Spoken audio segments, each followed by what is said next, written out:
আমাদের সমাজে বিশেষত ইসলামে ছেলেদেরকে বংশের বাতি ধরা হয়, পুরুষতান্ত্রিক মনোভাব, মেয়েদেরকে পাত্তা দেওয়া হয় না, ব্লা ব্লা ব্লা। নিজের নামটা উনি ব্যবহার করছেন। উনার ওয়াইফ নারী দেখে কি তাকে অবজ্ঞা করছে?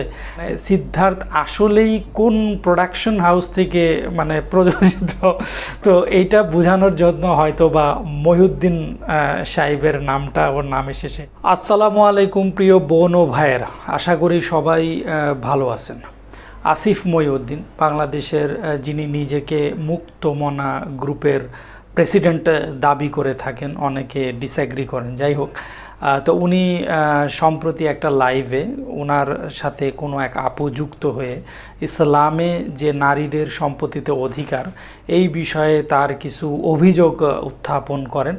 তো যার পরিপ্রেক্ষিতে উনিও আবার কিছু ভুলভাল এক্সপ্লেনেশন দেন, ওই বিষয়েই কথা বলবো। তবে তার আগে যেটি মূল ভিডিও, সেই ক্লিপটা আমরা দেখে আসি। আপনার আর কোনো প্রশ্ন কি আছে? জি ভাই, আমার আরো অনেক অনেক প্রশ্ন আছে। তাও একটা বলি, সেটা হচ্ছে যে আমরা জানি যে মেয়েরা ইসলাম ধর্মে হচ্ছে ছেলেদের অর্ধেক সম্পত্তি পায়, তাই না ভাইয়া? কিন্তু যখন হ্যাঁ, একটা একটা ছেলে থেকে ফ্যামিলিতে অনেক। শুধু মেয়ে আছে, মেয়ে থাকে, তখন সে কিন্তু পুরো সম্পত্তিটা পায় না। আর তার একটা অংশ পায় কিন্তু হচ্ছে তার মানে চাচাতো ভাইয়েরা পায়। আমার কথা হচ্ছে, ছেলে থাকলে পাচ্ছে না, মেয়ে থাকলে কেন পাবে? মানে ছেলে থাকলে তো পাচ্ছে না, কিন্তু একটা মেয়ে হলে বা তিনটা মেয়ে হলে কেন ওরা ভাগ পাবে? মানে কোন অধিকারে? মানে এটা এটাই কেমন হচ্ছে হিসাব? এটাই হচ্ছে এটাই হচ্ছে ধর্মগুলাতে যে জিনিসটা শেখানো হয় সেটা হচ্ছে ছেলেরাই হচ্ছে বংশ রক্ষা করে এবং বংশকে এগিয়ে নিয়ে যায়, কিন্তু মেয়েরা হচ্ছে বংশ না, মেয়েদেরকে আসলে বংশ হিসেবে গণ্যই করা হয় না। এখন এটাও তো একটা খুবই বাজে একটা ব্যাপার যে আহ, মানে মেয়ে হয়েছে দেখে সম্পত্তির একটা অংশ আবার তাদেরকে চাচাতো ভাইদেরকে দিয়ে দিতে হচ্ছে বা এদেরকে দিয়ে দিতে জি হচ্ছে। এটা তো জি। খুবই বিশ্রী একটা ব্যাপার। কিন্তু এটা তো সমতা রক্ষা তো হলো না।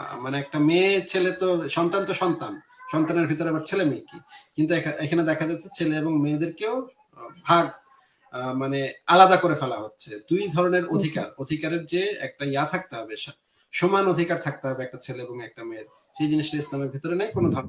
তো এতক্ষণ আপনারা ক্লিপটা দেখলেন। এখানে আসলে এই ক্লিপের দুটো অংশ। প্রথম অংশে দেখলাম আমরা যে একজন আপু, উনি ইসলামে উত্তরাধিকার সূত্রে প্রাপ্ত সম্পত্তিতে নারীদের যে অধিকার, এটা নিয়ে উনি একটা অভিযোগ উত্থাপন করছেন, বা ইসলামে যে আইনটা দেওয়া আছে ওর যৌক্তিকতা নিয়ে উনি একটা প্রশ্ন তুলছেন ফর অবভিয়াস রিজন। আর দ্বিতীয় অংশে আমরা দেখলাম যে ওই প্রশ্নের উত্তরে আসিফ মহিউদ্দিন কী ধরনের গোজামিল মার্কা উত্তর দিয়েছেন। উত্তর তো আসলে উনি দেন নাই, ওনার অভিমত ব্যক্ত করছেন। যে আসিফ মহিউদ্দিন ওখানে ওনার অভিমত ব্যক্ত করতেছেন এভাবে যে আমাদের সমাজে বিশেষত ইসলামে ছেলেদেরকে বংশের বাতি ধরা হয়, পুরুষতান্ত্রিক মনোভাব, মেয়েদেরকে পাত্তা দেওয়া হয় না, ব্লা ব্লা ব্লা।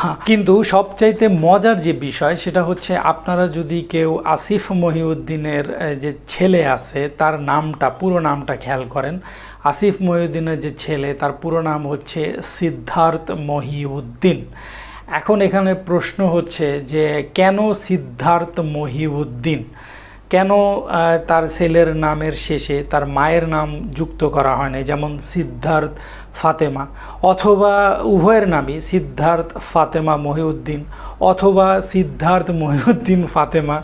যদি উনি পুরুষতান্ত্রিক যে সমাজ ব্যবস্থার উনি যদি বিপক্ষেই হন, তো তাহলে উনি কেন ওনার ছেলের নামের শেষে নিজের নামটা, অ্যাজ এ পুরুষ হিসেবে নিজের নামটা উনি ব্যবহার করছেন? ওনার ওয়াইফ নারী দেখে কি তাকে অবজ্ঞা করছে যে তার নামের অংশটা ওখানে রেখে দেয় নাই?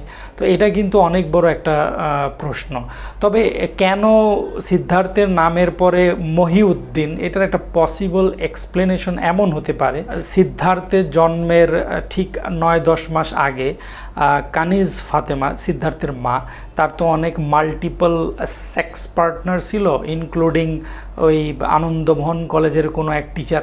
তো যার কারণে হয়তো মানে সিদ্ধার্থ আসলেই কোন প্রোডাকশন হাউস থেকে মানে প্রযোজিত, তো এইটা বোঝানোর জন্য হয়তো বা মহিউদ্দিন সাহেবের নামটা ওর নামে শেষে ব্যবহার করা হয়েছে, যে দেখো আমার কানিজের ভাষ্য আর কি, যে আমার অনেক পার্টনার ছিল, but I am damn sure যে সিদ্ধার্থ আসলে আসিফ মহিউদ্দিনের ছেলে।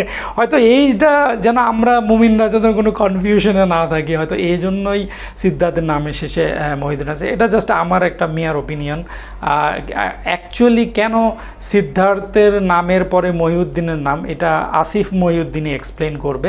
সো আর সবচেয়ে ভালো হয় আমার এই ভিডিওটার পরে উনি যেন এক্সপ্লেন করে যে কেন সিদ্ধার্থের নামের পরে আসিফ মহিউদ্দিনের নাম যুক্ত করা হয়েছে, কেন কানিজ ফাতেমার নাম যুক্ত করা হয় নাই। সিদ্ধার্থের নামের পরে আসিফ মহিউদ্দিনের নাম ব্যবহার করে কি পুরুষতান্ত্রিক যে মনোভাব আসিফ মহিউদ্দিনের ভিতরেও লালিত পালিত হচ্ছে, এর একটা প্রতিফলন কি উনি দেখাইলেন কি না।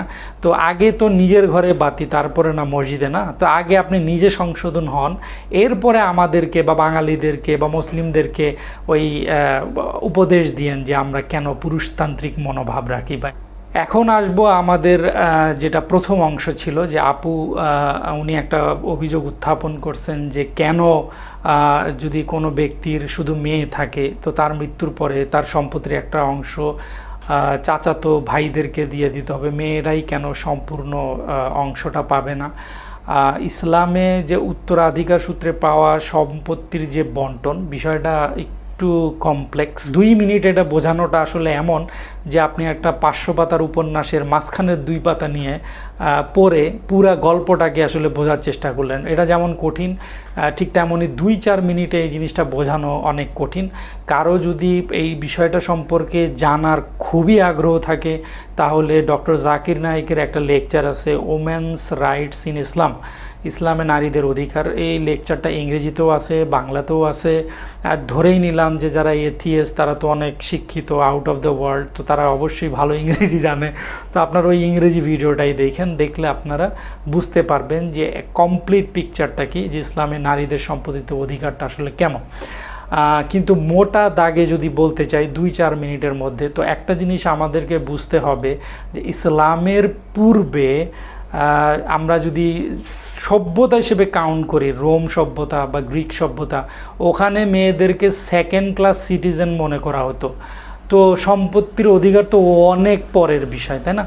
তো Islam at that time is the first way of life, যে মহিলাদের অধিকারকে নিশ্চিত করছে, সেটা সম্পত্তির অধিকার হোক, ভোটাধিকারের অধিকার হোক, সামাজিক অধিকার হোক, পারিবারিক অধিকার হোক, সর্বদিক থেকে। একটা জিনিস মনে রাখতে হবে, ইসলামে নারীদের উপরে কোনো ধরনের অর্থনৈতিক চাপ নাই, যে তাকে টাকা পয়সা কামাইতে হবে আর আরেকজনের পেট পালতে হবে, এই ধরনের কোনো বাধ্যবাধকতা নারীদের জন্য নাই। একটা নারী জন্মের পর তার সমস্ত ফাইন্যান্সিয়াল দায়িত্ব হয় পিতা থাকলে পিতা, না হলে তার ভাই, বিয়ের পরে তার হাজব্যান্ড, তার ছেলে, পিতা ভাই যদি না থাকে তাহলে চাচারা, চাচাতো ভাইরা, এবং মৃত্যুর পরে মানে যদি হাজব্যান্ডও মরে যায়, ছেলেও না, তাহলে সে আবারও ফেরত চলে আসবে চাচাদের এখানে। এবং সে যদি কখনো কোনো চাকরি করে সেখান থেকে প্রাপ্ত অর্থ সম্পূর্ণ তার। তো পক্ষান্তরে আপনি যদি পুরুষের দিকে তাকান, তো তাহলে পুরুষকে পরিবার পালতে হইতেছে এবং সম্পত্তি সে যাই পাইতেছে না কেন এটা তার পরিবারের উপরে খরচ করতে হইতেছে। ইভেন বিয়ে করতে গেলে তাকেই আপনার দেনমোহর দিতে হইতেছে, তাই না? তো সব দিক দিয়ে পুরুষেরই আসলে বেশি খরচ হচ্ছে। জন্য ব্যালেন্স করার জন্য উত্তরাধিকার সূত্রে প্রাপ্ত সম্পত্তির 2 ভাগ ছেলে পায়, 1 ভাগ মেয়ে। যেহেতু পুরুষের খরচ হচ্ছে আর মহিলার খরচের কোনো নাই, তার সম্পত্তি সম্পূর্ণ তার উপরে কোনো বাধ্যবাধকতা নাই যে সে আরেকজনের উপরে খরচ করবে। এই বিষয়গুলো কিন্তু নাস্তিক যারা, আসিফ মহিউদ্দিন যারা আছে, তারা কিন্তু এই বিষয়গুলো স্পষ্টভাবে জানে, কিন্তু তারপরও তারা এগুলো কখনো তাদের অডিয়েন্সের সাথে শেয়ার করে না, এই জন্য যে তাহলে তো আসলে ইসলামকে ডিফেম করে যে সে তার যে কামাই রোজগার এটা তো বন্ধ হয়ে যাবে। তো তো এই জিনিসগুলোই আমাদের আপুরা সাধারণত আপুরা কোনো ধরনের আসলে স্টাডি আগে না করেই আজে বাজে চ্যানেলে এসে তারপরে নিজেদের অজ্ঞতাকেই প্রকাশ করে, এর বাইরে তো আসলে কিছু করে না। তো আমাদের আপুদের যে ধরনের ডাউট আছে ইসলামে নারীদের সম্পত্তির অধিকার সম্পর্কে, তারা একটু ডিটেল রিসার্চ করেন, তাহলে আপনারা জানতে পারবেন যে ইসলাম ঈশ্বর প্রদত্ত রিলিজন, এইখানে তো ইনজাস্টিসের কোনো সুযোগই নাই। আপনি যদি ব্রড পিকচার দেখেন তো তাহলে দেখবেন যে বরং নারীদেরকে আরও বেশি দেওয়া হয়েছে পুরুষের চাইতে। তো এতটুকুই, সবাই ভালো থাকবেন, সুস্থ থাকবেন। আসসালামু আলাইকুম ওয়া রাহমাতুল্লাহি ওয়া বারাকাতুহু।